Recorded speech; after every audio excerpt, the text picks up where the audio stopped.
Bonjour à tous, en compagnie de monsieur qui ne veut pas me laisser tranquille malheureusement. On se retrouve pour un nouveau type de vidéo. Effectivement, Mais Lenny troisième vidéo et troisième type de vidéo différente.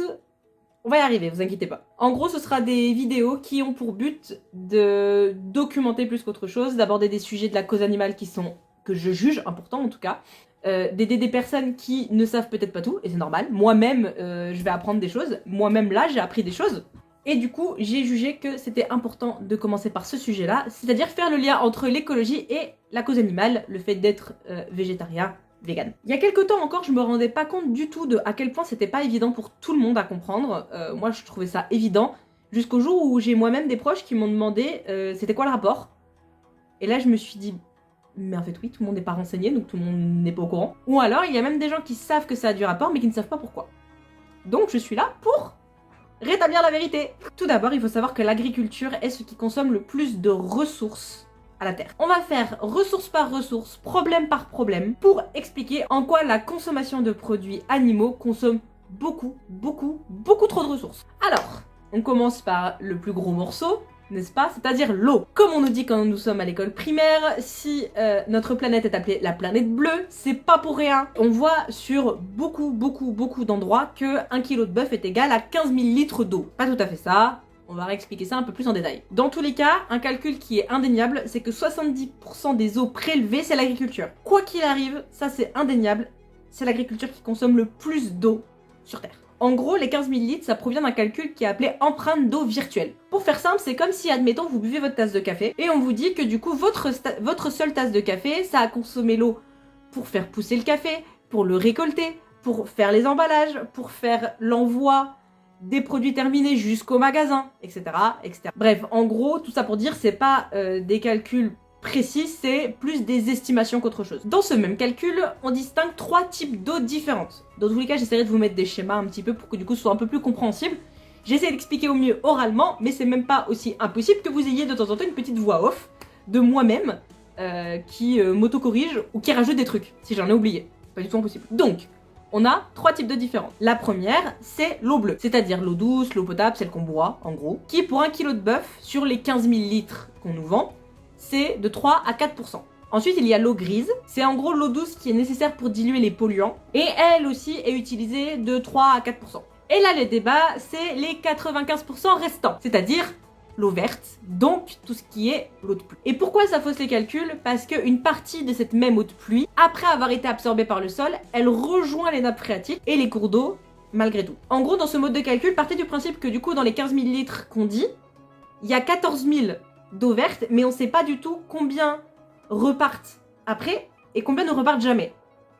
C'est ce qui rend le calcul un peu compliqué. Le deuxième calcul, un peu plus précis, s'appelle donc l'empreinte d'eau consommative. Celui-là, il juge un peu plus le côté environnemental. Celle-ci additionne les deux manières dont l'eau est prélevée. La première de façon directe, c'est-à-dire l'abreuvement des animaux, les cultures, les nettoyages des bâtiments, etc. Sachant qu'il faut pas oublier que la majorité de l'eau abreuvée par les animaux, est restituée dans le sol sous la forme de leur urine, tout simplement. Et du coup, l'eau également qui a été prélevée, mais de manière indirecte. Donc par exemple, l'eau nécessaire à la croissance des plantes qui sont utilisées pour nourrir les animaux d'abattoir. Et contrairement au calcul virtuel qu'on a vu tout à l'heure, là, ça prend en compte vraiment que ce qui ne repart pas dans les cours d'eau après. Ça prend vraiment que l'eau contenue que les plantes ont absorbée, en fait, tout simplement. Et bien sûr, selon les conditions d'élevage, la quantité d'eau, de manière générale, peut bouger. Ça dépend des températures, de si le milieu est plutôt sec ou plutôt naturel, des conditions d'élevage, etc., etc. Donc, selon cette méthode, pour produire 1 kg de bœuf, il faut entre 303 et 1337 litres d'eau. Sachez que du coup, les calculs dont je vous ai parlé, les chiffres que j'ai donnés jusqu'ici, ça équivaut pour le bœuf. Parce que le porc et la volaille, ça bouffe beaucoup moins d'eau. Même si la majorité de la nourriture végétale consomme dans tous les cas toujours moins d'eau que la viande. Sauf des petites exceptions, mais globalement c'est le cas. Par exemple, 1 kg de protéines carnées, c'est 7900 litres d'eau, et 1 kg de protéines végétales, c'est 4600. Ça change beaucoup de choses. En plus de consommer beaucoup d'eau, l'élevage pollue énormément. Que ce soit à cause des déchets animaliers, des produits chimiques, des engrais, des pesticides qui sont utilisés pour les cultures, qui servent à nourrir les animaux après. Et petit disclaimer, parce que j'entends déjà du coup les carnistes venir m'emmerder, parce que bah oui, mais l'agriculture de légumes ça pollue aussi. Alors déjà oui, merci, parce que vous le vouliez ou non, en tant qu'être humain, on pollue. C'est inévitable, c'est un fait, quoi qu'on fasse, on pollue la terre, ça c'est clair net. Cependant, vous ne réalisez absolument pas l'envergure des cultures nécessaires pour les animaux d'élevage, tout ça pour qu'ils finissent abattus et mangés. Pour vous donner une idée, 33% des terres cultivables sur la planète sont utilisées pour ça. 26% des terres non glacées sont utilisées pour le bétail. Et rien qu'en France, sur les 27 millions d'hectares de surface agricole, il y en a 14 millions qui sont dédiés aux animaux d'élevage. Donc plus de la moitié. Bien sûr, je ne peux pas aborder le sujet de la consommation de produits animaux et de l'eau sans parler de la pêche. Ça méritera un jour sa propre vidéo parce que vraiment, on se rend pas compte à quel point la pêche détruit nos océans. Même moi, c'est pas le sujet sur lequel je suis plus renseignée parce que à chaque fois que je le fais, j'ai envie de me jeter par la fenêtre, donc du coup je le fais pas. C'est pas bien, hein, mais un jour, du coup, il y aura une vidéo consacrée à la pêche parce que vraiment, c'est horrible. Par exemple, sachez que 25% des poissons pêchés ne servent même pas à nous nourrir, mais à produire de la farine pour nourrir les animaux d'élevage. La pêche, en plus, empêche la nature de se réguler correctement parce que la planète n'a jamais eu besoin des hommes pour se réguler, en fait. Sauf si on perturbe sa manière de se réguler toute seule. Par exemple, c'était dans un documentaire Netflix que j'avais vu, alors je sais plus exactement lequel, si je me souviens d'un coup, je vous mettrai le nom ici. Ça me fait penser, un jour je parlerai des documentaires Netflix que j'aime trop, parce que... Bref, on nous montrait que certains poissons mangeaient des oursins. Mais comme il y avait de moins en moins de poissons qui mangeaient des oursins, le nombre d'oursins ont augmenté de façon, mais astronomique, et du coup, plus il y a d'oursins, plus ils mangent les plantes des océans, et du coup, il y avait quasiment plus de plantes dans l'océan, parce qu'il y avait trop d'oursins, et c'était pas régulé en fait, tout simplement. Mais comme je vous ai dit, la vidéo sur la pêche, elle arrivera un jour. On pense très souvent à la viande pour le côté environnemental, mais pas assez à la pêche, alors que ça détruit notre planète tout autant, si ce n'est plus. Maintenant, on va aborder un deuxième sujet, la déforestation. Parce que oui, 80% de la déforestation, c'est le soja. Alors encore une fois, le petit disclaimer, parce que qu'on vienne pas attraper ma veste. Non, c'est pas le soja pour faire nos simili vegan. Non, c'est pas le soja pour nos assiettes de graines. Mais pour le bétail, c'est-à-dire encore une fois, tout son cœur pour les animaux d'élevage. Le soja, en gros, ça aide les animaux à grandir plus rapidement. Donc c'est bien entendu extrêmement utilisé. Et 87% du soja consommé en Europe, c'est les animaux d'élevage. C'est pas nous, hein, c'est les animaux d'élevage. Sachez, par exemple, je me balance cette petite info comme ça, hein, si on remplaçait tous la moitié de notre consommation de viande par de la consommation de produits végétaux, on aurait une diminution de 12% de l'utilisation des terres agricoles de manière générale, ce qui équivaut à, attention, 653 millions d'hectares, ce qui n'est pas négligeable. Parce que vous vous doutez bien que pour des élevages, il faut des terres. Merci Captain Obvious. Et bien par exemple en Amazonie, il y a des pans entiers de forêts qui sont rasés pour faire de nouvelles terres pour l'élevage. En gros, tous les arbres sont abattus et en plus de ça, pour être sûr que le terrain il soit bien clean, ils y mettent le feu.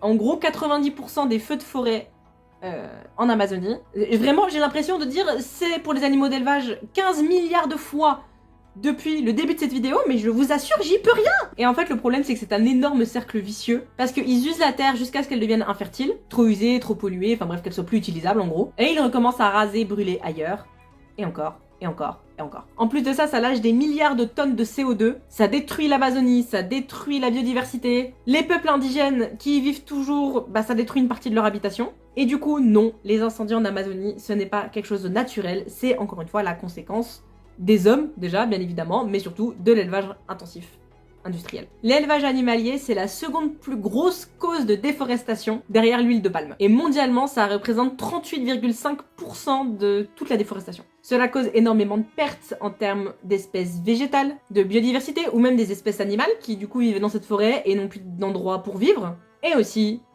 les gaz à effet de serre, auxquels l'élevage contribue beaucoup. Déjà de 1, tout le soja nécessaire pour les élevages, c'est pas forcément cultivé sur nos terres à nous. Donc du coup, on importe. Pour ça qu'en gros, c'est mieux de manger local, quel que soit votre régime alimentaire ou quoi. Dans tous les cas, c'est toujours mieux de manger quelque chose qui vient d'une ville à 2-3 heures de voiture, plutôt qu'un endroit à 20 heures d'avion.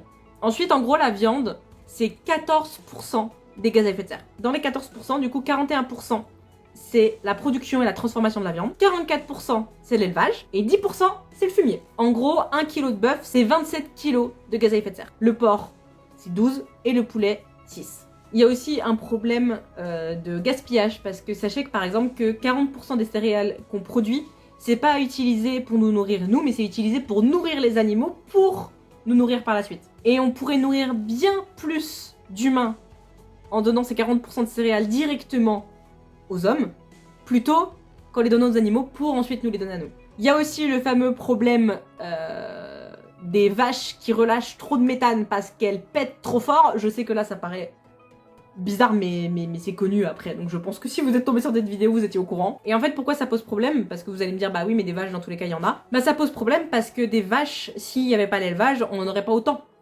Tout simplement. Donc en fait le fait qu'il y en ait beaucoup plus que s'il n'y avait pas l'élevage, bah ça fait qu'il y en a trop. Mais du coup, qu'est-ce que ça change d'être végétarien ou vegan? Déjà, ça réduit votre empreinte carbone de 50%, ce qui est absolument énorme. Alors, peut-être que certains vont dire que oui, on a toujours mangé de la viande.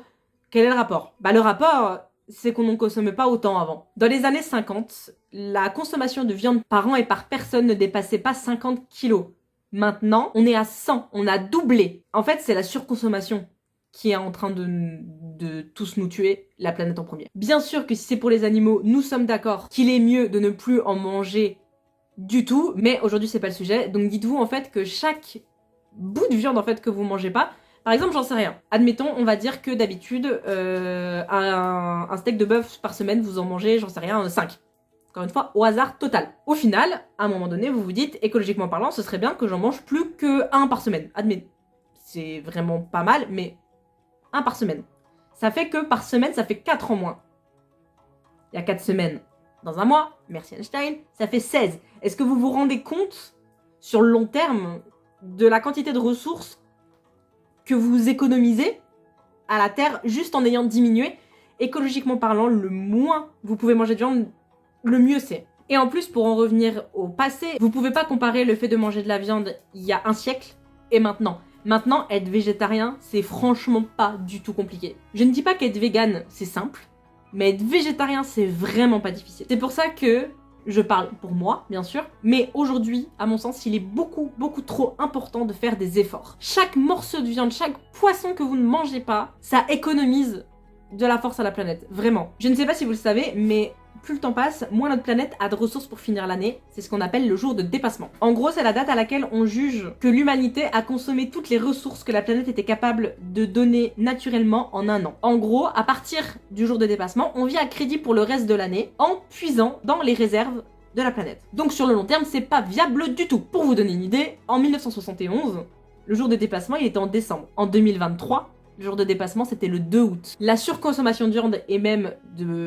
beaucoup d'autres choses, mais encore une fois, c'est pas le sujet aujourd'hui, peut-être un autre jour, fait énormément de dégâts. On a tous, absolument tous, le pouvoir de changer un minimum les choses. Que vous le vouliez ou non. Si il y a de plus en plus de choix végétaux dans les supermarchés, dans les restaurants, même si dans les restaurants, certains, franchement, vous faites pas d'efforts, c'est parce que certains avant nous ont fait entendre leur voix pour montrer que si, c'était important. Et plus nous sommes nombreux, plus la voix est forte. Bien sûr que beaucoup de choses ne sont pas de notre ressort. Bien sûr que moi, toute seule avec mon chien, j'ai beaucoup moins d'impact sur le réchauffement climatique que des gens comme Musk ou Bezos. C'est évident. Mais des gens aussi mauvais et aussi égoïstes, faire des efforts, ils s'en fichent complètement. Et je ne vais pas m'empêcher d'être une meilleure personne à cause de ce genre-là.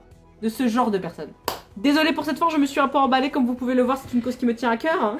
J'espère que ça vous a plu, que ça aura pu vous faire découvrir des petites choses. Désolée si c'était pas assez bien organisé. J'ai pas trop l'habitude encore de faire ce genre de vidéo là, donc je pense qu'avec le temps, j'arriverai à être organisée et à faire les choses correctement. Il y a beaucoup de choses que je savais déjà, mais j'ai appris beaucoup de choses pendant mes recherches et pour être honnête, je m'en suis un peu arraché les cheveux. Il est très possible qu'on reparle de la cause écologique de temps en temps, en plus de la cause animale, même si ce n'est pas ma priorité. Les prochaines vidéos arriveront dans moins longtemps que celle-là normalement. J'ai eu des gens à la maison, une extinction de voix, bref.